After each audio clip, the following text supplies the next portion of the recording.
Bonjour à toutes et à tous et bienvenue sur galaxys2.fr. Aujourd'hui on va faire le test de cette petite sphère noire qui a des faux airs de Nexus Q. C'est en fait une enceinte Bluetooth commercialisée par Sony. Cette enceinte est équipée d'une batterie et se recharge par l'intermédiaire d'un port micro USB. Le câble est évidemment fourni. L'autonomie annoncée est de 4 heures. La puissance de cette enceinte est de 1,2 watts et pour les spécialistes, elle a une impédance de 6 ohms. Alors, cette enceinte, elle a une petite particularité, c'est qu'elle est équipée d'une puce NFC. Alors concrètement, elle est sur le dessus de l'enceinte et elle permet d'appairer l'enceinte avec votre téléphone en 1 seconde et demie à tout casser.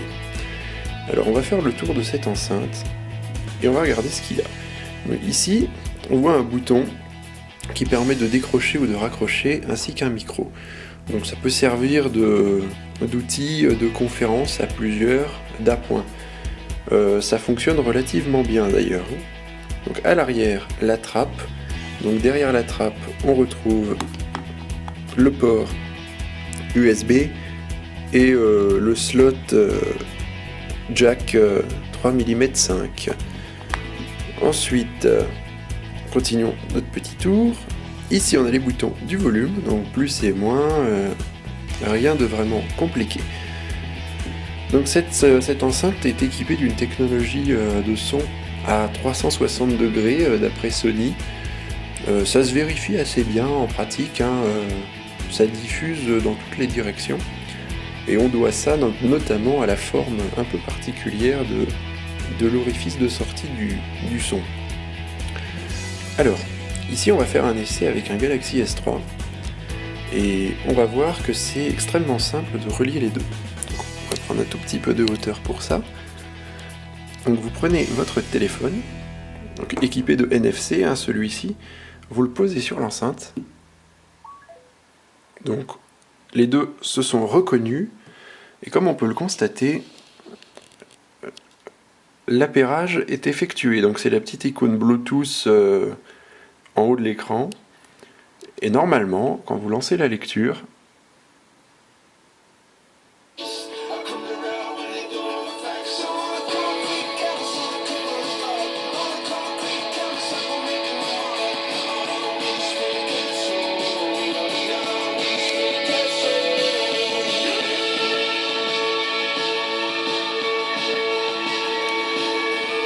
voilà pour la démonstration.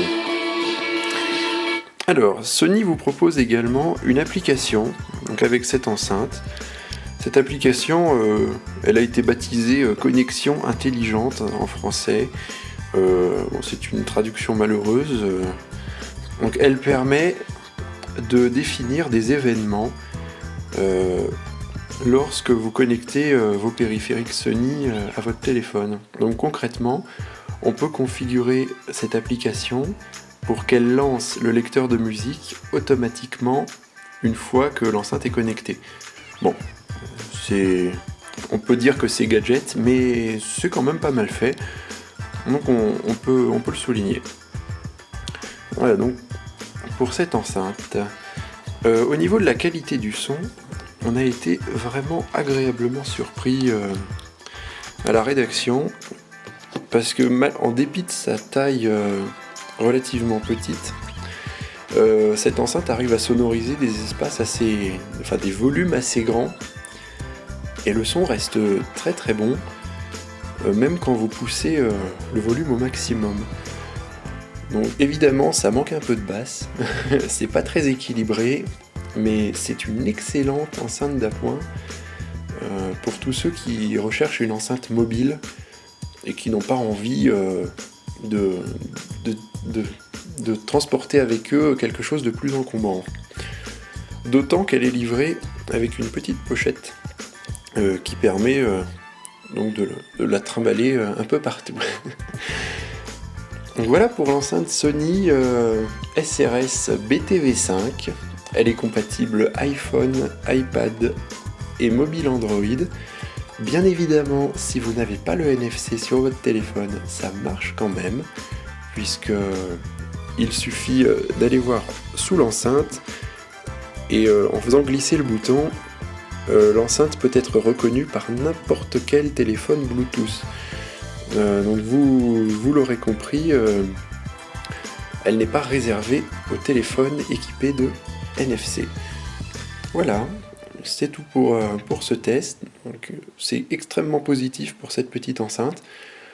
On vous mettra les infos, le prix, où la trouver sur le site. Merci d'être resté avec nous et à bientôt sur galaxys2.fr.